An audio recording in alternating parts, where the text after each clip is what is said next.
Assalamualaikum, salam demokrasi, salam sehat untuk kita semua.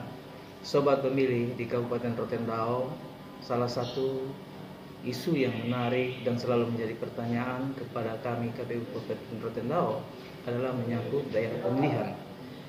Untuk memperjelas segala sesuatu yang berkaitan dengan daerah pemilihan, jangan lupa saksikan podcast yang tayang berikut ini dan like, komen, serta subscribe.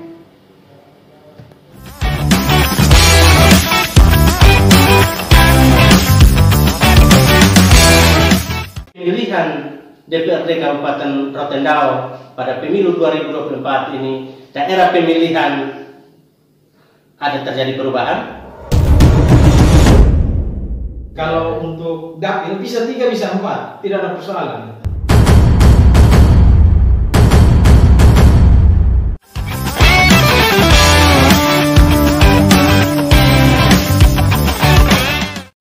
Sodamolek Neu Itabasa.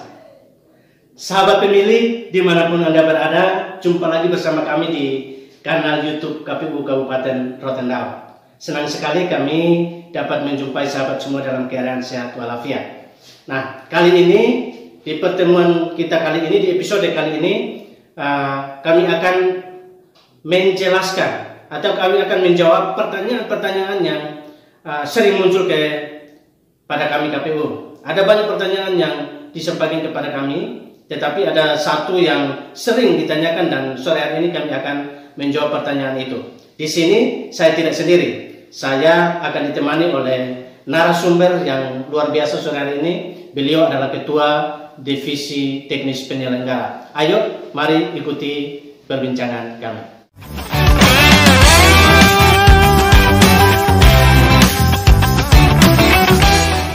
Selamat sore Pak Hans. Sore Bapak. Apa kabar Pak?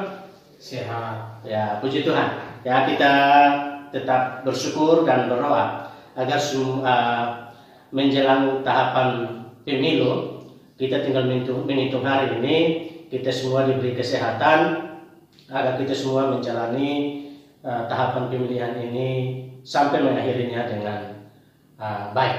Nah, Pak Hans, ada satu pertanyaan yang sering ditanyakan oleh masyarakat Kabupaten Rotendao. Dalam hal ini ada juga masyarakat umum, ada partai politik yang sering datang ke KPU dan bertanya, apakah di tahun 2024 ini terjadi perubahan daerah pemilihan khusus untuk DPRD Kabupaten. Nah, mungkin Bapak As bisa menjelaskan sedikit terkait dengan bagaimana penataan daerah pemilihan ini, tetapi mungkin sebelum sampai kepada mekanismenya, Bapak As mungkin bisa menjelaskan apa dasar hukum KPU untuk menetapkan daerah pemilihan. Oke, baik Bapak Kak. Terima kasih atas kesempatan yang diberikan.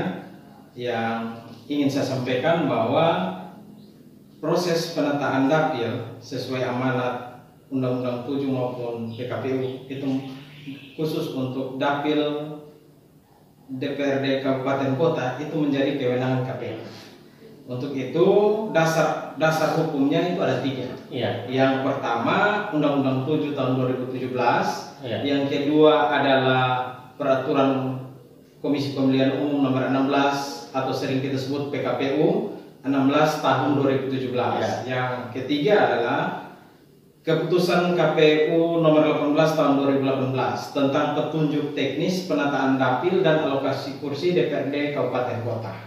Itu dasar hukumnya. Ya, berarti ada 3, undang-undang, terus PKPU dan juknis. Nah, Bapak, dari dasar hukum itu, Bapak mungkin bisa menjelaskan kepada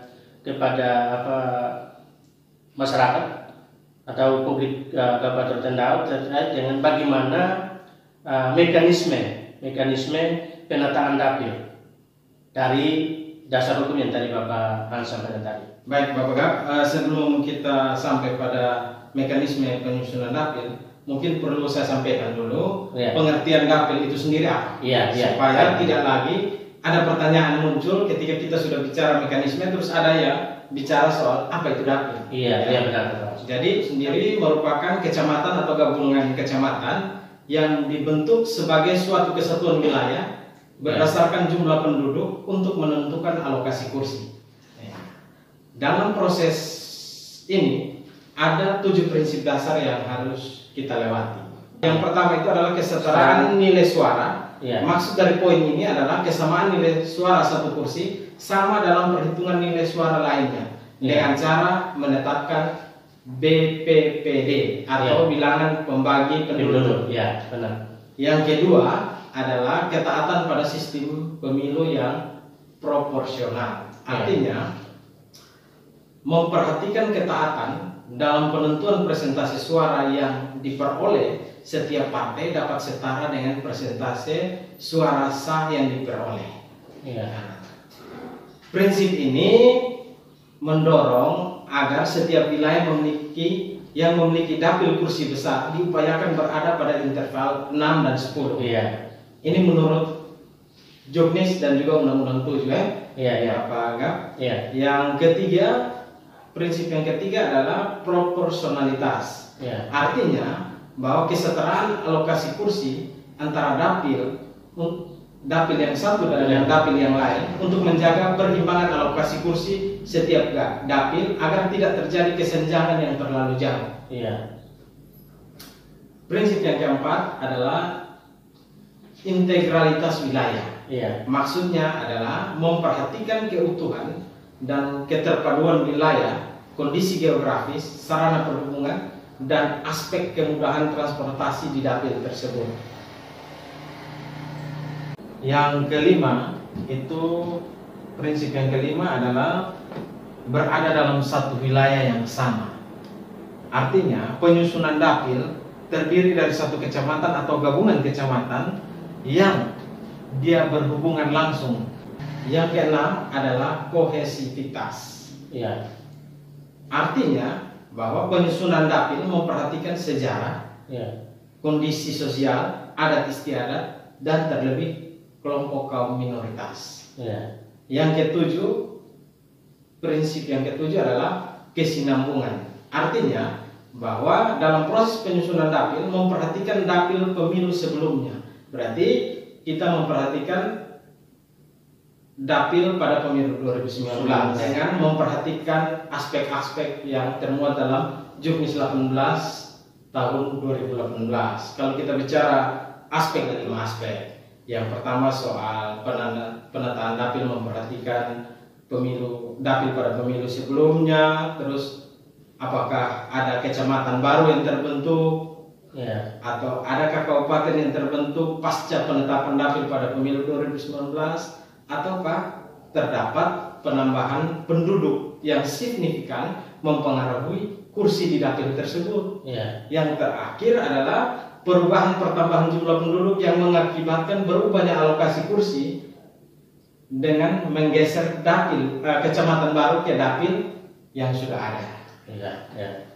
Itu 5 aspek utama yang diperhatikan dalam 5 aspek yang diperhatikan dalam prinsip ke-7 soal kesinambungan tadi. Mungkin itu dulu Bapak Kak. Jadi itu menyangkut dengan 7 prinsip yang dilakukan oleh KPU dalam proses penataan dapil. Tidak boleh keluar dari 7 prinsip ini. Dia boleh keluar apabila yang 5 prinsip tadi, 5 aspek tadi, kalau memang terjadi perubahan maka bisa terjadi perubahan dapil. Nah, mungkin Bapak Hans juga sedikit menjelaskan kepada masyarakat terkait dengan bagaimana mekanisme prosesnya. Nah, prosesnya setelah kita terima data agregat kependudukan dari Dukcapil, bagaimana prosesnya sehingga sampai pada proses penataan daerah pemilihan DPRD Kabupaten. Oke, baik Bapak. Yang pertama adalah dalam proses ini otomatis kita harus menunggu data agregat yang diberikan oleh Dirjen Dukcapil kepada KPU. DAK2, data agregat kependudukan. Ketika kita mendapat data agregat kependudukan atau DAK2, berarti otomatis kita bisa menentukan bilangan pembagi penduduk ini. Yang pertama, berdasarkan data kependudukan, otomatis kita lihat kembali di Undang-Undang 7, terlebih di pasal 191, itu soal tabel alokasi kursi berdasarkan jumlah penduduk. Kalau kita melihat itu dengan kondisi jumlah penduduk sekarang, khusus Kabupaten Rotendao, kita ada pada interval kedua. yaitu 101 sampai dengan 200.000. Berarti kita ada dalam alokasi 25 kursi. 25 kursi. Berarti masih tetap dengan 2019 masih sama di 2024. Hanya dalam perkembangan kita tahu Rotendao ada penambahan 1 kecamatan, yaitu Kecamatan Loaholu. Kecamatan Loaholu ini membuka peluang besar bagi kita untuk mari kita tata dapil di 2024. Bisa tetap 3 atau 4, tergantung bagaimana kita melihat 7 prinsip dasar, 5 aspek tadi, terus kita mendengar juga pendapat dari berbagai tokoh masyarakat, pemerintah dan peserta pemilu, dalam hal ini partai politik, untuk kita duduk bersama. Kalau untuk dapil bisa 3 bisa 4, tidak ada persoalan. Berarti gambaran untuk penataan dapil 2024 ini bisa peluangnya adalah masih tetap 3 dapil, bisa juga 4 dapil. Betul sekali Bapak. Betul sekali. Jadi mungkin masih ada tambahan penjelasan yang mungkin ingin disampaikan kepada masyarakat. Oke, baik, terima kasih Bapak Gap. Yang saya sampaikan adalah bagi seluruh masyarakat Rotendao bahwa proses penataan dapil itu menjadi kewenangan KPU. KPU yang saya maksudkan di sini adalah KPU RI. Tapi prosesnya ada di kami, KPU Kabupaten Rotendao. Prosesnya adalah kami akan mengundang semua pihak, termasuk pemangku kepentingan dan peserta pemilu, dalam hal ini partai politik, tokoh masyarakat, dan tokoh adat, tokoh pemuda, tokoh perempuan. Semua kita duduk bersama, kita mencari satu formula terbaik dalam proses penentuan dapil berdasarkan 7 prinsip tadi. Bisa tetap 3 dapil dengan kita masukkan 1 kecamatan baru pada dapil yang mana. Itu tergantung nanti kita berdiskusi. Atau kalau kita bedah Rotendao menjadi 4 dapil dengan alokasi kursi tetap 25. Mari kita bedah bersama. Saudara semua, mari kita siapkan pokok-pokok pikiran maupun pernyataan-pernyataan. Nanti pada waktunya kami KPU Kabupaten Rotendao akan mengundang semua pihak untuk hadir bersama, kita berpikir bersama, menyatukan pemahaman yang sama untuk penentuan dapil di Kabupaten Rotendao menjadi Rotendao lebih baik. Berarti sahabat pemilih, penjelasan tadi adalah penjelasan awal bagaimana proses penataan dapil di Kabupaten Rotendao. Tetapi untuk penjelasan teknis dalam penataan dapil ini kami akan update ulang dalam video-video berikutnya. Karena itu sahabat pemilih, jangan lupa like, share, dan subscribe YouTube KPU Kabupaten Rotendao sehingga setiap informasi daripada KPU teman-teman semua mengikutinya dengan baik. Karena untuk pembahasan teknisnya lebih detail, kecamatan-kecamatan mana itu akan membentuk satu dapil, terus dia akan terjadi 3 dapil atau 4 dapil, itu kami akan bahas di episode berikutnya. Itu sahabat pemilih dari ruang Mafarid KPU Kabupaten Rotendao, kami sampaikan terima kasih.